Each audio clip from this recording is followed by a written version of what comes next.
25वें कारगिल विजय दिवस के मौके पर द्रास के लामोचेन व्यू पॉइंट पर सेना ने शहीदों के सम्मान में खास कार्यक्रम का आयोजन किया। इसमें शहीदों के परिवार और कारगिल वॉर हीरो शामिल हुए। कार्यक्रम में रिटायर्ड सूबेदार और major honorary captain Yogendra Singh Yadav भी शामिल हुए। वे भारत के सर्वोच्च सैन्य सम्मान परमवीर चक्र से सम्मानित होने वाले सबसे कम उम्र के सैनिक हैं। उन्हें महज 19 साल की उम्र में कारगिल युद्ध के दौरान उनकी वीरता के लिए सम्मानित किया गया था।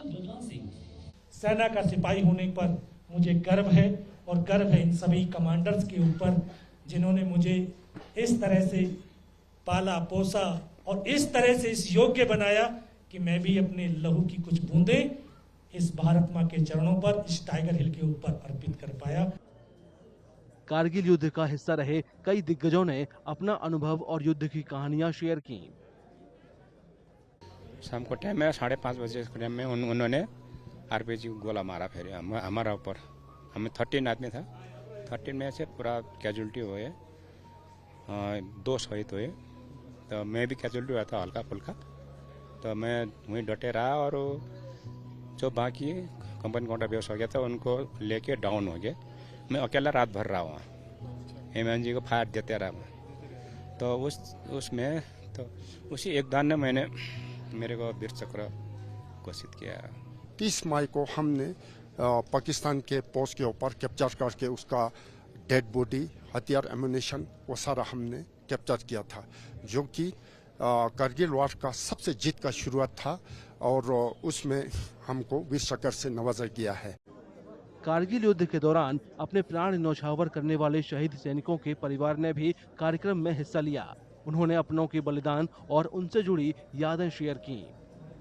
Initially, we are not knowing that Kargil war is going on and he has been taken to the Kargil because they were in the Pithoragarh. So from Pithoragarh, they were called to the Batalik sub-sector. So those things we were not knowing that time.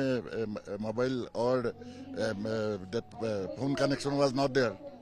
तो बाद में हम लोग को पता लगा कि he has been called there and they are in the war.